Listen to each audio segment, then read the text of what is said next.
নবাবী ডাল। এটি দেখতে যেরকম অ্যারিস্টোক্র্যাটিক, টেস্টে, টেক্সচারে সব দিক দিয়েই এটি খেতেও কিন্তু অসাধারণ। যে কোনো পার্টিতে এটি সার্ভ করা হলে আই ক্যান বেট সবার আগেই ডালটি শেষ হবে।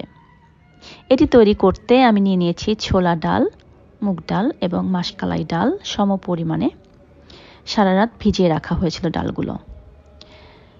নবাবী ডাল তৈরি করতে শুধুমাত্র এই 3টি ডালই ব্যবহার করা হয়ে থাকে। নিয়েছি পেঁয়াজ কুচি, শুকনো মরিচ, হলুদ এবং ধনে গুঁড়ো, এলাচ, দারচিনি এবং লং, কাঁচামরিচ, রসুন কুচি, এখানে আছে গোলমরিচ ক্রাশ করা, ধনেপাতা কুচি, লবণ, আর নিয়েছি ফ্যাটানো দই 1 কাপ, অনেকগুলো ঘি এবং হাফ লিটার পরিমাণ দুধ।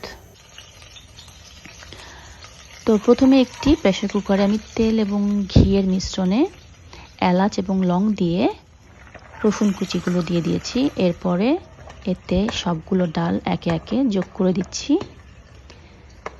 সবগুলো ডাল দেওয়ার পরে 4-5 মিনিট পর্যন্ত ভুনে নিতে হবে ডালটি।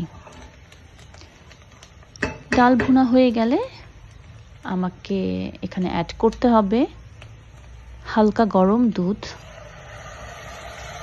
মনে রাখতে হবে এ পর্যায়ে কিন্তু লবণ দেয়া যাবে না। লবণ যদি এখন দেয়া হয় তবে দুধটি ফেটে যাওয়ার ভয় থাকে। সো ডাল যখন সবটুকু দুধ অলমোস্ট সোক করে ফেলবে সে পর্যায়ে আমাকে লবণ দিতে হবে। হয়ে গেছে অলমোস্ট, ডালটি সোকড হয়ে গেছে দুধগুলো। এখন আমি লবণ দিয়ে দিলাম। এখন অল্প একটু লবণ দিলাম, পরে টেস্ট করে আবারও দেয়া হবে। এবার দিয়ে দিচ্ছি হালকা গরম পানি। এখানে কিন্তু মনে রাখতে হবে হালকা গরম পানিই দিতে হবে, খুব বেশি গরম পানি না, আবার ঠান্ডা পানিও না। পরিমাণ মতো পানি দিয়ে আমি প্রেসার কুকারের লিডটি লাগিয়ে দিব এবং ওয়েট করব প্রেসার কুকারের 4 থেকে 5টি হুইসেল আসা পর্যন্ত, যাতে ডালটি সুসিদ্ধ হয়ে যায়। এখানে আমি একটি মশলা রেডি করব। সেজন্য আমি একটি হাঁড়িতে তেল এবং তারপর ঘি নিলাম, যাতে ঘিটি পুড়ে না যায়। এই জন্য আগে তেল এবং পরে ঘি দিতে হয়।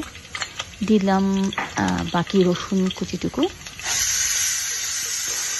দিয়ে কিছুক্ষণ নাড়াচাড়া করে এখানে 4-5টি মিডিয়াম সাইজের পেঁয়াজ ফাইনলি চপড করা ছিল, সেটা দিয়ে দিলাম।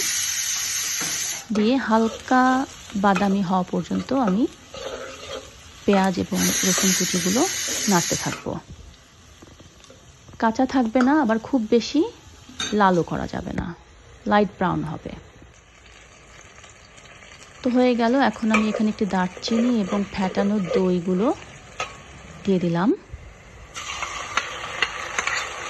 দিয়ে আমাকে মাঝারি আঁচে এই মশলাটি 4 থেকে 5 মিনিট খুবই ধৈর্য সহকারে এবং মনোযোগ সহকারে ভুনে নিতে হবে। এই মশলা ভুনার প্রক্রিয়াটি খুবই গুরুত্বপূর্ণ। দিয়ে দিলাম সবগুলো গুঁড়ো মশলা। খুব সুন্দর একটি হালকা হলুদ বর্ণ ধারণ করেছে মশলাটি। নবাবী ডালের রং কিন্তু হালকা হলুদ হয়, আই মিন পেল ইয়েলো হয়। এটা খুব বেশি লাল কিংবা খুব বেশি হলুদ হয় না। দই অলমোস্ট ভুনে এসছে, খুব সুন্দর একটি ফ্লেভার বের হচ্ছে। তো আমি এখন এতে দিয়ে দিচ্ছি ধনেপাতা কুচিগুলো, দিয়ে আরও 1 মিনিট মতো নাড়াচাড়া করব। এরপর আমি এতে দিয়ে দিব সিদ্ধ করে রাখা ডালগুলো।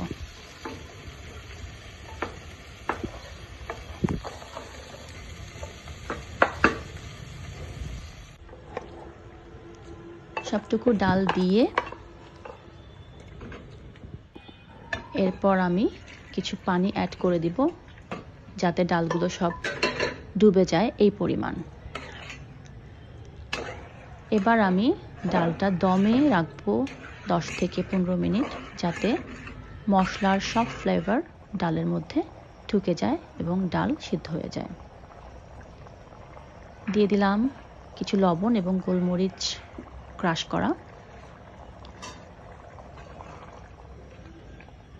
দেখতেই পাচ্ছেন কি সুন্দর থকথকে হয়ে এসছে ডালটি। আর আরেকটি কাজ আমি করব, সেটি হচ্ছে একটা স্মোকি ফ্লেভার দেওয়ার জন্য এখানে আমি একটি কাঠকয়লা পুড়ে রেখেছিলাম, সেটি একটি স্টিলের বাটিতে নিয়ে একটি লং এবং 1 চামচ ঘি দিয়ে দিব, একটা স্মোক ক্রিয়েট করব। আর স্মোকটি যাতে ডালের মধ্যে পুরোপুরি সোকড হয়ে যায় এজন্য একটি ঢাকনা দিয়ে 4-5 মিনিট রেখে দিব। তো এই তো হয়ে গেল, অলমোস্ট রেডি আমার নবাবী ডাল, রেডি টু সার্ভ। এখন শুধু সার্ভ করা এবং খাওয়ার পালা। সার্ভ করার জন্য একটি বাটিতে ডালটি নিয়ে আমি কিছু ঘি, ক্রাশ করা গোলমরিচ, বেরেস্তা, একটু কালারফুল করার জন্য কিছু ধনেপাতা, এবং যেহেতু নবাবী ডাল সো ব্যাপারটিকে আরেকটু রিচ করার জন্য আমি কিছু ক্রিম দিয়ে ডেকোরেশন কমপ্লিট করলাম। এই তো হয়ে গেল আমার নবাবী ডাল। এনজয়।